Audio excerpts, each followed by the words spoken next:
Alors la question, merci Voilà. beaucoup. La question c'est qu'est-ce que je veux en fait avec les femmes? En fait, Ouais. je cherche une chérie, hein, c'est ça? Si j'ai bien compris? Je J'avais cherche une chérie depuis 3 ans et demi et on est dans pause forcée et en fait il y a de la tristesse. Forcément, je la vis comme avait conseillé Didier. Je la vis cette tristesse, j'avance, mais j'ai l'impression d'être faux avec les autres, de me forcer à parler, de me forcer mmh à matcher et mh. il y a quelque chose. En fait, donc Comme si j'acceptais pas ma solitude. il y a quelque chose en moi qui est toujours avec mon ancienne chérie, d'accord? Parce que je l'aime. Tu es d'accord jusque-là? Ouais, Donc exact. voilà, laisse pleurer, une respiration. 1, 2, 3. Donc si je suis toujours amoureux de mon ancienne chérie, j'ai aucune raison d'aller sur des sites de rencontres pour, me forcer à faire une nouvelle aventure puisque l'ancienne n'est pas terminée. Tu vois le problème? Et ça crée un conflit interne, ça crée du malheur, ça crée de la tristesse. Donc ça serait mieux de, soit renouer avec l'ancienne, soit terminer, mais ne pas rester dans cette zone, inconfortable de, je ne sais pas en fait, tu vois? Depuis combien de temps il y a la pause? La pause, ça fait vraiment 2 mois, mais moi, j'allais encore vers elle avec des messages et ma thérapeute, avec une prof de yoga, m'ont conseillé de prendre un vrai mois où il n'y avait pas d'échange pour moi remonter mes énergies, ce qui a quand même marché. Mmh. Et en se disant, ben, tu vas peut-être en effet lui manquer et arrêter un peu on va dire un peu de l'étouffer même avec ma montée. Mais, euh, mais vous avez raison. Genre, moi, je l'aime toujours. Mmh. J'aime toujours sa fille et c'est un peu dur d'avancer dans ce chemin Mmh. comme ça, quoi. Mmh.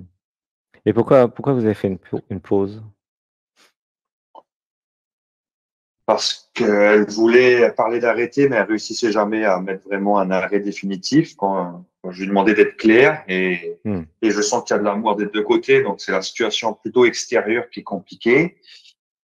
Donc Ah, en fait, j'ai toujours l'impression. il y a de l'amour entre vous 2, mais elle a demandé, elle a des difficultés pour vivre l'amour. C'est ça que j'ai l'impression et qu'est-ce qu'elle va faire pour, régler ces difficultés ou qu'est-ce que toi tu peux faire? Est-ce qu'elle veut bien que tu l'aides ou que vous puissiez en parler ou c'est quoi le problème en fait? Et puis là, au niveau du temps, ça va être juste, mais c'est quoi le problème de vivre, l'amour, si vous vous aimez en fait? Oui, là, ça pleure bien, hein. Ce qui vient comme ça, c'est la religion. C'est la religion, c'est des La peurs. la religion? Quel rapport avec Malgré que la pourquoi la religion, elle vous empêche de vous aimer? C'est quoi cette histoire? C'est bizarre, hein? La religion, elle est censée ben, aider les c'est gens à vrai. s'aimer, ça c'est ça va pas du tout ça. C'est quoi ce truc? C'est une mauvaise Mais en plus, interprétation de la religion, c'est pas la vraie religion. La vraie religion, c'est nous nous aimons, quelle que soit la religion, c'est toujours une histoire d'amour. Donc, il y a une mauvaise interprétation de la religion, hein. Si la religion vous sépare, c'est que c'est pas la religion, c'est un autre système de manipulation ou mais ça s'appelle pas la religion, tu vois? c'est ça. Mon feeling, c'est qu'avec le conflit israélo-palestinien, elle s'est vraiment fermée sur elle. Elle a vraiment cru que je la soutenais pas. Et quel Et depuis rapport ça, quel rapport avec votre amour? Ça a rien à voir. ben, je sais. Mmh. Mais En fait, je il y a sais pas où parce elle que en est exactement. j'ai plus que 20 secondes. Moi, j'ai un truc que je ressens par rapport à l'expérience de Sébastien et mon expérience maintenant aussi, c'est si c'est pas fluide, passez à autre chose, en fait. Si c'est trop compliqué, lâchez prise, tu vois? Peut-être que j'ai quelque chose à apprendre, sur moi dans ce domaine, tu vois? Si c'est trop compliqué, passez à autre chose et puis voir, peut-être que ça va se libérer dans le futur ou pas. Tu vois? Mhm. C'est ça qui te rend malheureux, c'est je veux pas lâcher, en fait. Et elle osait pas, interrompre la relation. Donc elle a inventé l'histoire de la pause. Mais, la question c'est qu'est-ce qui est le mieux pour vous 2 pour le moment, hein? Tu vois? Si elle est pas prête à vivre une histoire d'amour, ben, dans ce cas-là, ça veut dire qu'il va falloir chercher quelqu'un d'autre. Mais il va falloir quand même clôturer cette histoire avant. Je vais te laisser avec Didier parce que mon temps est imparti, mais c'est vraiment le problème de clôturer l'histoire d'amour, qui n'a pas fonctionné. C'est ça qui manque. Et comme c'est pas clôturé, ça t'empêche de passer à la suite, toi. Donc, tu peux venir aussi dimanche à 20h, parce que c'est sur le thème de l'amour, dimanche 20h, avec le couple sacré. Donc, je vais te laisser avec Didier. OK? Tu m'entends? Merci OK? beaucoup, Sébastien. Je te Oui, fais, je t'entends bien. je te fais un Merci pour gros les conseils. bisou. Passe demain à 20h, c'est le thème de l'amour, Bertrand. Et puis, on Ok. va pouvoir certainement t'aider avec Alexis là-dessus. Je te laisse avec Didier, qui aura des choses à te dire aussi. Oui, Bertrand, merci Alexandre. Bertrand, oui, on s'est déjà parlé plusieurs fois. Hein. Et Oui. j'ai deux numéros, Bertrand. J'ai 2 numéros. Est-ce qu'il y a le numéro de cette personne ou ce sont 2 numéros à toi? C'est 2 numéros à moi. Ben, c'eût été intéressant d'avoir, pour ma part, le numéro de cette personne. Et quel est le numéro que tu utilises fréquemment, personnel, des 2 numéros que j'ai là? J'ai fait les 2. Dernièrement, le 954-955-9220, et je peux donner le sien. Oui, ben oui, parce que il faut que je regarde ce qui Le se sien. joue. Mais attends, donne-le sur Zoom, donne-le pas comme ça à Oui. l'antenne. C'est un peu de confidentialité quand même. Oui. Ok. C'est Oui. Faudrait purement pas qu'elle technique soit le harcelée, numéro, la c'est pas pour le pauvre. donner à tout le monde. Ok. Ouais. Donc tu peux le donner sur Zoom, voilà. Et puis comme ça, je te donnerai à Didier, si vraiment il en a besoin. Quelle est ta question, Bertrand, précisément? Et que je me sens perdu là-dedans. Je sais pas comment faire. Je sais pas comment faire avec elle. Je sais pas comment faire avec les femmes. J'ai l'impression de jouer un double jeu et je suis vraiment perdu, quoi. Je l'aime encore. J'aime sa fille. J'aime ce qu'on avait bâti. Et quelque part, des fois, j'ai envie de m'enfuir de ça, mais je suis vraiment perdu à ce niveau-là. J'ai l'impression d'être assez clair dans le reste. Et niveau sentiment, niveau de quoi faire, comment dire, je me force à faire du sport, à avancer, à faire mes choses, mais quelque part, je reste fissuré entre rester, partir, et je suis pas bien. Je suis pas bien avec ça. J'ai pas l'impression d'être vrai. J'ai l'impression de l'aimer et de pas aimer vraiment les autres, mais de me forcer à créer des choses. Et je suis perdu. Comment faire avec les femmes? Comment faire avec cette histoire? Ben, il y a plusieurs choses là. Il y a comment faire avec les femmes, c'est en soi un vrai un atelier. Hein, c'est quelque chose que tous les hommes éventuellement pourraient suivre s'ils le souhaitent. Et comment toi faire avec cette relation, cette personne, c'est autre chose. Hein. Cette personne n'est pas toutes les femmes, c'est cette personne. Hein. Et en effet, ce qui est intéressant, c'est ce qui vous relie tous les deux. Avant tout, en effet, c'est de comprendre ce qui se joue. Quand tu dis double jeu, pourquoi tu dis double jeu, Bertrand? Parce que, ben, pour faire un peu sur le passé, je n'ai pas presque passé 10 ans en relation à distance, donc presque toute ma jeunesse, ça a été comme ça. Et là, le fait d'être encore en espace, après de l'espace, ben, je me force à aller sur les sites de rencontres, je me force à créer des conversations, à donner mon numéro, mais bizarrement, rien n'aboutit de bien, quoi. C'est toujours la petite histoire, comment dire, cachée, quoi. Tu crois que ça va se faire, ça se fait pas. Je viens dans ta chambre, ça vient pas. C'est que des conneries comme ça qui font que je suis perdu, quoi. Oui, il y a beaucoup Donc, de j'ai l'impression d'avoir confusion. un double jeu, de quelque part toujours aimer l'autre, dormir avec ses vêtements, l'aimer, rêver à elle. Et en même temps, ben, j'ai l'impression que je peux encore perdre du temps, me prendre un râteau et j'essaie de créer des liens à côté, mais j'ai l'impression d'être vrai dans aucune des choses un peu. Il y a un livre que je vous recommande, Bertrand, que moi j'avais adoré, qui est un grand classique de la littérature française, c'est Les Liaisons dangereuses de Delaclos. Donc allez-y, lisez-le. Mais au-delà même des liaisons dangereuses, j'ai envie de vous dire que, premièrement, dans l'univers dans lequel nous sommes,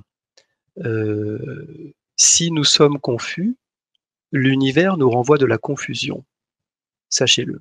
C'est un principe, ça s'appelle la loi de correspondance, principe hermétique, deuxième principe hermétique des 7 principes hermétiques. Dans la mesure où vous n'êtes pas clair avec vous-même, hein, pour parler un langage matriciel, forcément, ça part dans tous les sens et ça rajoute de la confusion à la confusion. Donc la première des choses, en effet, c'est de se recentrer sur soi, de mettre de la clarté, et là j'insiste bien sur le mot clarté, je suis clair avec moi-même, je suis clair avec ce que je vis, je suis clair avec mes décisions, pour que justement en face de moi, l'univers me donne de la clarté en retour. Donc double jeu, j'entends également une forme en effet de trahison de vous-même à vous-même, j'imagine, ou de vous-même à peut-être un pacte que vous auriez mis clairement ou tacitement, je ne sais pas. Dans les histoires d'amour, à quoi servent les histoires d'amour dans la matrice? L'histoire d'amour dans la matrice, elle nous invite, je vais parler de manière générale parce que ça nous touche tous, hein. C'était aussi mon expérience. Si je vous le dis, c'est parce que j'ai aussi fait cette expérience. C'est que dans un premier temps, l'histoire d'amour, elle vient éventuellement, ce que le personnage croit, c'est qu'il se dit: je manque d'amour, donc je vais aller chercher cet amour chez l'autre. Et quand l'autre est aussi sur le même principe, il se dit: je manque d'amour, donc je vais aller chercher chez l'autre ce dont j'ai besoin. Eh bien, on le sait, ça ne peut pas fonctionner. Ça ne peut pas fonctionner, pourquoi? Parce que dès que l'un a eu ce qu'il voulait, pour se reconstituer, pour se réparer, il va quitter l'autre. Et il va, lui, en poursuivant son chemin, rencontrer une autre personne et il va mettre à l'épreuve cette nouvelle version de lui-même dans d'autres rencontres. Clairement, chez vous, il y a un attachement. Hein, je l'ai déjà dit en langage d'oiseau, l'attachement. Donc, il est important de comprendre que dans cette relation amoureuse, il y a un message qui vous est envoyé. Est-ce que vous êtes en capacité de l'entendre, de le décrypter? Je ne sais pas. Mais en effet, quand les choses vous font souffrir, c'est que le message n'est pas compris. Donc vous pouvez très bien aller chercher des réponses auprès de différentes personnes. Vous pouvez vous perdre dans les réseaux sociaux, mais tant que en vous le message n'a pas été compris, intégré, vous serez toujours dans cet état de confusion. Je ne sais pas si je suis clair, Bertrand. C'est pas toujours aidant ce que je dis dans le moment parce que vous aimeriez une réponse concrète. Est-ce qu'elle va revenir? Est-ce que c'est bon, votre choix? Est-ce qu'elle est faite pour vous? Est-ce que c'est l'amour de votre vie? Est-ce que malgré tout ce que vous voyez, il n'y a pas quand même quelque chose de positif qui peut naître de cette relation? Je n'interdis rien. Je dis juste que dans l'instant, le message qui vous est envoyé n'a pas été compris, n'a pas été intégré.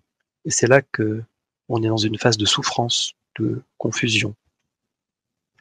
Et ce message, en fait, qu'on vous envoie, même s'il a l'air confus, il est très aidant, il est très généreux, il est très beau parce qu'il vous invite à vous poser la bonne question. Qu'est-ce que je dois comprendre de moi que cette personne m'offre dans sa démarche? Ok? Donc en fait, elle vous invite à comprendre quelque j'ai chose. J'ai compris que tous vos conseils à chaque fois, c'était un plat dedans. Donc même si ça me fait pas toujours plaisir, c'est toujours exactement ça de toute façon. Ouais, je suis super désolé, Bertrand. C'est le numéro que vous avez affiché là, c'est ça qui se termine par 99? Exactement, oui. Je vais prendre 2 minutes supplémentaires, Alexandre, exceptionnellement, parce que c'est vrai que Bertrand revient régulièrement vers nous pour essayer de trouver des réponses à ces questionnements. Et je vais le faire rapidement. Ok? Donc cette personne, premièrement, il faut le savoir, si c'est bien son numéro personnel, elle est venue s'inscrire dans l'héritage familial. Okay? C'est sa première des missions. Et qu'est-ce que ça veut dire? Ça veut dire que quand vous fréquentez cette personne, vous devez accepter que sa priorité, ça ne soit pas vous, mais sa lignée. Ok? C'est ce qui sous-tend sa vie. Ça peut être difficile pour elle aussi parce qu'elle a l'impression de régresser. Si elle était là, je lui dirais en effet, vous faites un bond en avant, un bond en arrière. Et en même temps, elle est aussi faite pour avancer seule. Parce que il y a un besoin pour complètement réparer sa lignée familiale, d'harmoniser les valeurs patriarcales. Vous m'entendez bien, Bertrand? Les valeurs Oui. patriarcales qui sont extrêmement fortes, extrêmement fortes. Ok. Donc, dans cette vie, cette personne n'est pas venue se réaliser à travers la relation amoureuse telle que vous la concevez. Ok, je sais que alors là, je suis très très dur dans ce que je dis, mais je préfère vous le dire plutôt que vous raconter une belle histoire à laquelle vous allez vous accrocher. Et en même temps, vous êtes venu vous réaliser à travers comment je digère, j'intègre, je transcende des situations conflictuelles qui me permettent de voir clair également sur mon histoire familiale. Ok ? Et là où vous êtes sensible, je l'entends, c'est parce que vous êtes déjà un empathe en devenir. Ok, Bertrand? Donc, cette fille, elle ne vous invite pas dans sa signature vibratoire à faire un couple avec vous. Elle vous stimule dans votre capacité à transcender des moments difficiles et à gérer vos émotions sur le plan empathique. Et elle, si vous voulez être sympa avec elle, justement, rentrez en empathie sur la difficulté qu'elle peut rencontrer, premièrement, à casser les codes patriarcaux et à supporter la lignée familiale. Parce que ça, c'est sa vraie peine. Ok ? Oui. Est-ce que ce que je dis, ça fait sens pour vous? Ça fait vraiment sens parce elle est exactement là-dedans, perdue un peu avec sa religion, avec ce que la famille veut, les attentes, perdue, réellement perdue par rapport à la famille et aux amis. Elle parle de besoin de solitude, donc c'est exactement ce que vous dites. Et en même temps, elle réussit jamais à me donner par contre un non définitif. Enfin, je veux partir. Donc c'est comme si par contre j'avais toujours l'impression que après une bouffée d'air, elle aurait quand même envie de faire quelque chose. Elle aurait envie de se marier parce que quelque part on est très bien ensemble.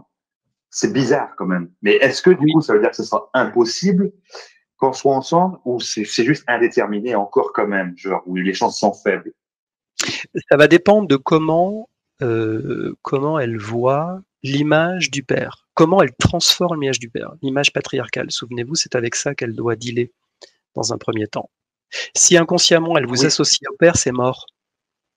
Mais si si vous êtes, vous, dans l'accompagnant empathique éclairé que je suis en train de vous inviter à être, il y aura, mais alors ça c'est de l'ordre de la manipulation, je n'aime pas trop parce que je vous donne une clé par rapport à elle, et mon but c'est pas que vous gagniez, vous ayez un avantage par rapport à cette situation. L'idée c'est vraiment de l'accompagner dans son processus d'intégration et de gestion de sa lignée parce que ça pèse énormément dans sa vie. Et si elle arrive à transformer l'image patriarcale à travers l'image de l'homme que vous représentez vers une image beaucoup plus douce, beaucoup plus souple, mais encore une fois, je ne veux pas vous donner d'histoire, parce que, enfin, de faux espoirs, parce que ça, c'est le travail d'une vie. C'est le travail d'une vie. Vous comprenez ce que je veux dire? Exact.